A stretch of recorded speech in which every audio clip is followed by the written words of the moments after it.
j'espère que vous allez bien. Aujourd'hui on se retrouve pour une nouvelle vidéo, ça va être tous les livres que j'ai lus en février. C'est vrai que ce mois-ci j'ai quand même été pas mal absorbée dans les lectures, il y a pas mal de coups de cœur, donc je pense que la vidéo va être assez satisfaisante et va surtout vous donner envie d'acheter des livres je pense.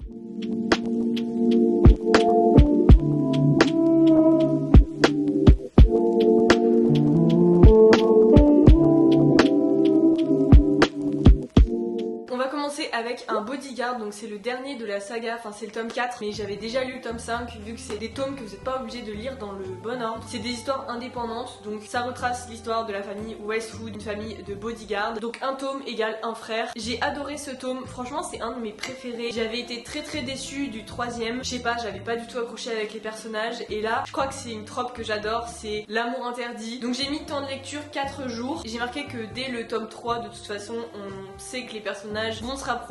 On n'est pas vraiment surpris en fait que ces deux-là finissent ensemble, mais c'est vrai que c'est un amour qui est interdit sur la base d'une promesse faite il y a longtemps. Je vous le recommande si jamais vous n'avez pas envie de lire tous les bodyguards. Lui pour le coup vraiment bien. Je lui ai mis 4 sur 5. Ce que j'aime le plus dans les bodyguards et dans les sagas comme ça en général où vous suivez plusieurs personnes sur plusieurs tomes, c'est les moments où ils sont tous ensemble. Genre là quand les triplés ils se retrouvent entre frères. Je sais pas, je trouve qu'il y a vraiment une ambiance particulière. L'histoire est vraiment touchante et en fait le fait d'avoir lu toutes les histoires, j'ai l'impression de les avoir connues. C'est avec nostalgie que je termine cette saga, que je recommande réellement. Aucune longueur, personnage attachant, bref les ingrédients sont tous parfaitement dosés. Donc voilà, je clôture les bodyguards. C'est une saga qui m'avait été envoyée par Hugo Publishing l'été dernier. Ensuite on va parler de Westwell, le tome 1. Je sais pas vous mais moi je l'ai vu partout, sur Pinterest, sur YouTube, sur Instagram. En fait je pense que c'est vraiment la couverture qui donnait bien envie, il y a une bonne sortie au niveau marketing dessus. C'est une autrice allemande, c'est quand même une grosse brique comme ça. En vrai je vais pas vous mentir, j'ai directement été influencée. Je l'ai acheté et je l'ai lu directement. Temps de lecture 3 jours.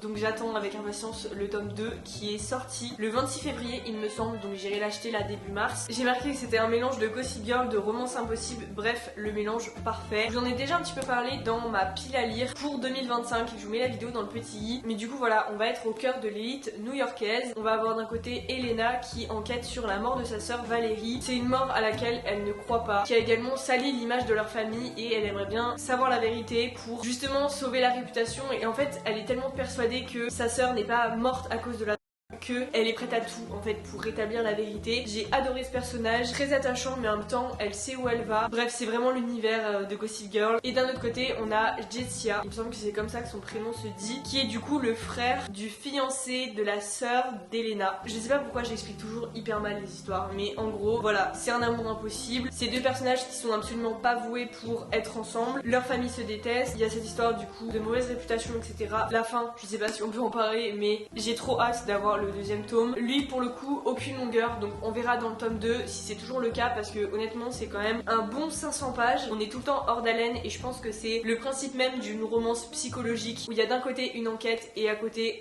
une romance. Voilà, c'est peut-être votre prochaine lecture pour le printemps en plus. Je trouve que la couverture est super belle. J'ai mis 5 sur 5. C'est un slow burn, c'est à dire que les personnages mettent un peu de temps à être ensemble. J'ai mis qu'il y avait pas mal de descriptions mais pour autant zéro longueur. Chapitre alterné donc permet d'être dans la tête de chacun. Gros coup de cœur pour les personnages. J'ai marqué addictif. Puisqu'on parle de saga addictive, forcément, au mois de février, je me suis plongée dans l'univers de Freida McFadden que je ne connaissais absolument pas. Comme je vous l'ai dit récemment dans mes vidéos, j'ai jamais exploré le côté thriller, policier, tout ce genre qui m'est complètement inconnu. Étant une grosse pigeonne, je l'ai vu passer de partout, donc je me suis dit, c'est le moment. 2025, je veux changer un petit peu de la romance, donc je l'ai acheté et en fait, il m'a fait 2 jours. Donc j'ai dû aller m'acheter les 2 autres tomes. Je vais vous faire ma revue complète du coup sur cette saga dans cette vidéo. Je pense que ça peut être pas mal vu que j'ai lu les 3 tomes en une semaine, de voilà vous dire ce que j'en ai pensé tome par tome. Bien sûr il n'y aura pas de spoil si jamais. Donc si vous ne connaissez pas l'histoire, on va suivre une femme de ménage qui s'appelle Millie, qui sort de prison, donc déjà le profil est pas ouf, elle dort dans sa voiture, donc elle va travailler chez une riche famille new-yorkaise, les Winchester. En vrai c'est un couple qui sont un peu bizarres, c'est-à-dire que la femme elle a énormément de sautes d'humeur, le mari il est trop beau pour être vrai, en plus il y a des rumeurs qui courent comme quoi justement cette femme a essayé de noyer sa fille. Enfin bref c'est pas la famille idéale mais de toute façon Millie a besoin d'argent, a besoin d'un travail, en plus c'est bien payé et elle est logée dans le grenier. Donc elle accepte tout de suite, mais elle se rend compte que voilà, il y a des choses qui sont bizarres, comme par exemple sa chambre, donc le grenier qui ne ferme pas à clé. Enfin si, du coup elle ne ferme que de l'extérieur, donc c'est encore plus flippant. Enfin bref, moi j'avais lu Verity de Colleen Hoover et en fait quand je l'avais lu l'année dernière, on m'avait tout de suite dit lis La femme de ménage. C'est un peu le même délire dans le sens où c'est une histoire qui va vous faire douter. Ce qui est spécial avec la plume de Freda, c'est que justement vous allez être dans un doute constant entre les personnages. Vous savez qu'il va se passer quelque chose et justement vous avez un enchaînement de rebondissements qui fait que vous vous ennuyez jamais et vous en apprenez toujours un petit peu plus à droite à gauche. Vous essayez de faire votre puzzle dans la tête pour justement savoir ce qui va se passer, parce qu'en fait on est teasé dès le début qu'il va se passer quelque chose. Du coup j'ai mis qu'il était addictif, il nous fait douter, bref impossible de s'arrêter, aucune longueur, et le fait que le livre soit découpé en parties rend l'intrigue encore plus remplie de suspense. Vous avez 3 parties il me semble, à chaque fois vous êtes dans la tête d'un autre personnage, donc c'est génial. Vous pouvez voir l'histoire sous différents angles. Quand tout se met bout à bout, vous vous rendez compte qu'il y a des choses effectivement qui se sont passées, qui se passent. Plot twist sur plot twist et psychologie des personnages. On voit juste les petites oreilles là qui dépassent.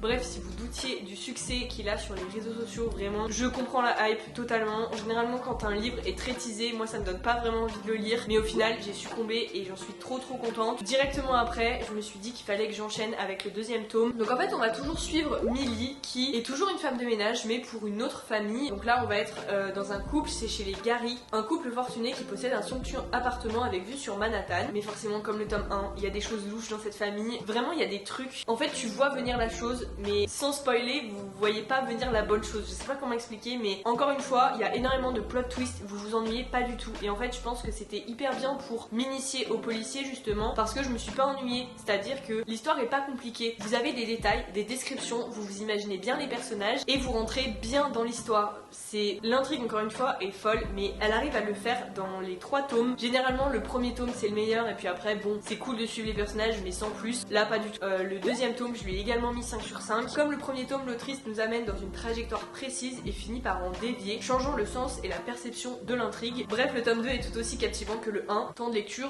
2 jours. Voilà, comme ça vous avez mon avis sur le 2e tome. J'ai pas attendu que le 3e tome sorte en poche, très clairement. Je l'ai acheté, donc là forcément c'est un grand format. J'ai mis 3 jours du coup à le lire, donc j'ai fini ma semaine avec. J'avais un petit peu peur parce que là du coup on suit toujours Millie, mais dans sa vie de maman, et du coup elle a sa petite vie de famille, elle vient de déménager, de s'offrir la maison de ses rêves, sauf que forcément ça ne se passe jamais comme prévu. Elle tombe dans un quartier un petit peu louche, il y a des rumeurs à droite à gauche, les voisins sont bizarres, et puis comme à l'habitude de cette trilogie, vous avez un tout premier chapitre au début qui pose les bases, c'est-à-dire que vous avez le déroulement d'une scène qui va se passer vers la fin, et du coup forcément ça vous tient en haleine parce que vous avez envie de savoir ce qui va se passer. Ça ne vous spoile pas, mais c'est pile la petite dose pour justement vous accompagner pendant votre lecture. Par contre du coup je l'ai noté, c'est bien d'avoir un carnet de lecture, je vous conseille de ouf, parce que là j'ai mis je n'ai pas compris la fin. Si vous voulez me l'expliquer en DM plutôt, parce que je pense en dessous de cette vidéo que ça va faire du spoil du coup forcément, mais j'ai pas vraiment compris la fin avec la femme de ménage, donc la femme de ménage de Millie. J'ai relu plusieurs fois les passages,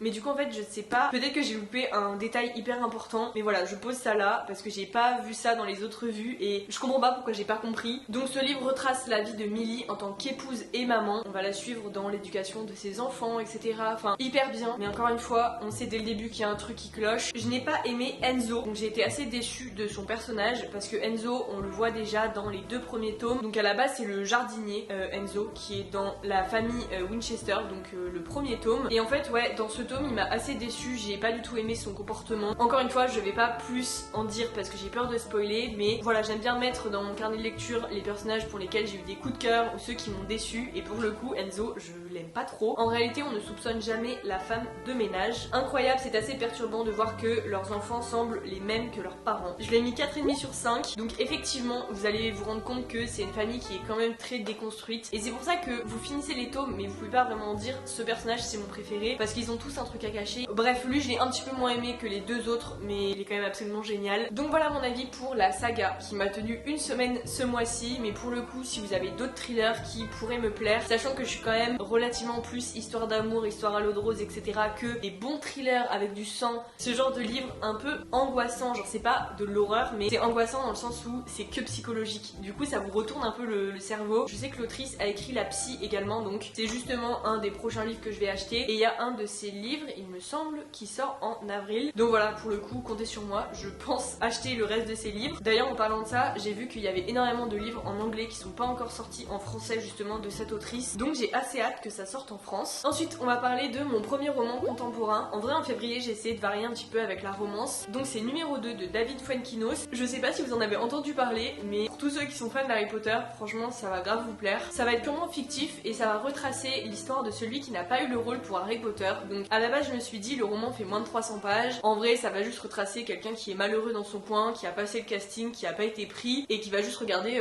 la vie d'un autre finalement. Mais en fait, c'est bien plus profond que ça. J'ai adoré ce livre. Je suis fan d'Harry Potter, mais je pensais pas autant aimer. En fait, c'est aussi la façon dont tout est écrit. Ce que j'ai adoré dans ce livre, c'est la morale qui s'en tire au fur et à mesure de l'histoire. Donc on va suivre Martin, qui est un jeune homme comme un autre, qui va donc participer au casting d'Harry Potter, malgré lui en plus, parce qu'il l'a pas vraiment décidé, surtout son père qui a des contacts, etc. Et en fait, il a physiquement l'apparence d'Harry Potter, donc il va passer des castings jusqu'à être en rivalité avec Daniel Radcliffe. Sauf que vous savez comment ça s'est déroulé, c'est Daniel qui a eu le rôle, donc Martin va être condamné à vivre avec cet échec de ne pas avoir été choisi. On pourrait vraiment se dire que ça s'arrête là, mais on va aussi en savoir plus sur la vie de Martin, sa vie familiale, sa vie amoureuse. On va parler de dépression, on va parler même d'alcoolisme à un moment donné, mais qui est abordé avec tellement de bon sens. J'ai trouvé, en fait, je trouve Martin hyper intelligent dans ses réflexions sur la vie. Je pense qu'on est beaucoup à pouvoir se reconnaître à travers lui. J'ai trouvé ce livre honnêtement plein de sens. Ce que j'ai adoré, on en retire une véritable morale. L'histoire fictive de celui qui n'a pas eu le rôle est touchante et tellement sincère. Je pense que le lecteur se sent proche plus de Martin, qui a plusieurs réflexions sur la vie, sur l'identité tout au long du livre. En fait, ce personnage va nous faire des crises existentielles pendant tout le roman, mais c'est hyper bien pensé encore une fois. Je lui ai mis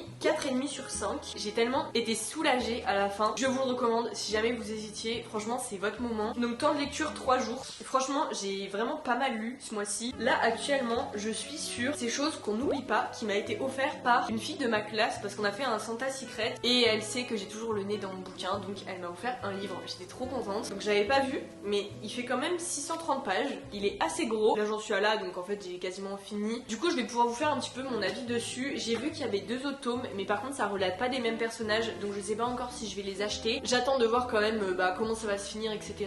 On va suivre Naomi qui vient de s'échapper de son mariage. Vraiment, le premier chapitre, c'est Naomi en robe de mariée qui arrive en plein milieu d'un centre-ville, qui vient d'échapper à son mariage et qui vient réparer les bêtises de sa sœur jumelle, Tina, qui est totalement son opposé, donc qui vole, qui traîne dans des affaires qui sont pas louches et qui en plus a une fille de 11 ans qu'elle laisse en fait à Naomi dès le premier chapitre. Donc Naomi, elle va se retrouver à la fin de son mariage avec sa nièce de 11 ans qu'elle ne connaît absolument pas, dans un village où tout le monde la confond avec sa sœur et surtout avec un mec à une allure de bûcheron. Enfin en fait c'est un peu le scénario d'un film de Noël, mais ça se déroule, enfin je pense qu'on peut le voir à la couverture, c'est plus je dirais au printemps. Il y a quand même beaucoup de descriptions, je dirais qu'il y a quelques longueurs aussi parfois. Là du coup ça fait plus d'une semaine que je suis dessus, donc on peut voir que par rapport à mes lectures de février, je traîne un petit peu plus. En vérité il est bien, mais je pense que pour le moment je lui mettrai 3,5 dans le sens où il va y avoir un enfant, et c'est vrai que j'ai pas du tout l'habitude de lire ce genre de romance où il y a un enfant à s'occuper au milieu. Par contre voilà, j'ai trop envie d'être Naomi, elle est décrite comme parfaite. Je sais pas si mes résumés donnent vraiment envie de lire les livres, mais comme d'habitude vous trouverez les liens en barre d'infos si vous voulez aller voir les résumés. Ensuite je me suis dit que ce serait sympa de vous faire ma petite sélection pour le mois de mars, sachant que j'ai des examens blancs, donc j'ai pas prévu de lire non plus 10 livres, mais de toute façon je mets toujours plus de livres que je n'en lis en général dans mes piles à lire. Donc dans un premier temps on a le tome 2 du coup de Westwell, donc le livre rose. Il est sorti en bleu, la couverture est juste trop belle. Les 2 livres à côté dans ma bibliothèque, ça va trop bien aller. Vu qu'il est sorti, je vais l'acheter directement. Genre, je pense que quand vous voyez cette vidéo, je me le suis acheté. J'ai envie de lire aussi, le temps qu'on est toujours en hiver, The Coldest Winter de Brittany Sherry, il me semble. Je l'ai vu un petit peu partout, apparemment c'est écrit un petit peu de façon particulière. Enfin, je sais pas, ce livre me tente trop et je me dis que c'est mon moment avant qu'on soit au printemps, que ce soit plus du tout la saison pour le lire. Il est sorti en poche, voilà, j'ai très envie de le lire. Également, du coup, on a Ali Hazelwood, mon tout premier que je vous ai présenté dans ma pile à lire justement. Check and Mate, donc je l'ai trouvé au rayon jeunesse. Je pense qu'il y aura pas de smut dedans, donc ça c'est cool. C'est un énorme livre, je sais pas si on se rend compte par rapport à ma taille. Donc voilà, j'ai trop hâte de me faire mon avis dessus pour pouvoir enchaîner avec d'autres livres de cette autrice. J'en entends énormément parler et en plus ça se passe dans l'univers des échecs. Donc en vrai j'ai trop hâte d'avoir mon petit avis dessus. Ensuite j'ai ce livre à lire que j'ai acheté pareil récemment. On va suivre un membre des marines et je sais pas, ça me tente trop. Le résumé a l'air trop bien, j'ai trop hâte de lire. Par contre la couverture en vrai, j'aime juste les couleurs, mais c'est pas ça qui m'a fait aller vers le livre. En plus il y a le tome 2 qui sort au mois de mars, donc voilà, je me suis dit que c'était le bon moment. Ensuite on a My Dark Desire qui est sorti en fait le 12 février. Donc pareil, il me tente beaucoup. C'est surtout la couverture qui est absolument magnifique. Je sais pas du tout si ça a un rapport avec My Dark Romeo. Peut-être que je suis complètement à côté de la plaque. C'est la même autrice, donc je pense que c'est un petit rapport. J'avais bien aimé, mais il me semble qu'il y avait quand même beaucoup de smut dedans. Du coup, à voir si l'histoire est intéressante et tout, mais la couverture est juste trop belle. Et j'avais noté aussi Ce qui nous rend vivant d'Emma Green parce que j'ai vu le livre en poche la dernière fois et j'ai trouvé le résumé vraiment trop bien. Ça a l'air trop intéressant. Je l'ai vu aussi passer sur Instagram, sur des comptes de lecture. Je suis très influençable. Ça fait quand même beaucoup de livres, mine de rien, mais voilà, je mets pas de pression avec la lecture. Si au final j'en lis que 2, c'est pas grave. De toute façon, je vais rentrer un peu dans ma période examen et tout. Donc en vrai, je sais que je vais plus passer du temps sur mes cours que sur mon livre. Par contre en février, le fait d'avoir quand même pas mal lu, je me suis rendu compte que j'étais beaucoup moins sur mon téléphone. Si ça peut vous encourager également à lire plus et à couper un peu votre téléphone, en vrai je pense que c'est que du positif. Écoutez, c'est tout pour moi, je crois que j'ai quand même pas mal parlé. J'aime bien vous faire ces petites vidéos sur pause lecture qui sont pas vraiment prévues, mais dites-moi si vous aimez bien ce genre de vidéos, si vous voulez plus que j'en fasse de temps en temps. Quand il y a des mois où voilà, je lis pas mal de livres, si j'en lis que 2, en vrai je vois pas trop l'intérêt. Mais là quand même je me suis dit qu'en plus il y avait la femme de ménage, donc c'était assez sympa de pouvoir parler de tout ça. En tout cas je vous attends en commentaire pour que vous me disiez vous quel livre vous avez lu ce mois-ci, quel livre est sur votre pile à lire pour le mois de mars. Si la vidéo vous a plu, n'hésitez pas à la liker et à vous abonner, ça fait toujours plaisir. Et nous on se revoit bientôt dans une prochaine vidéo. Salut!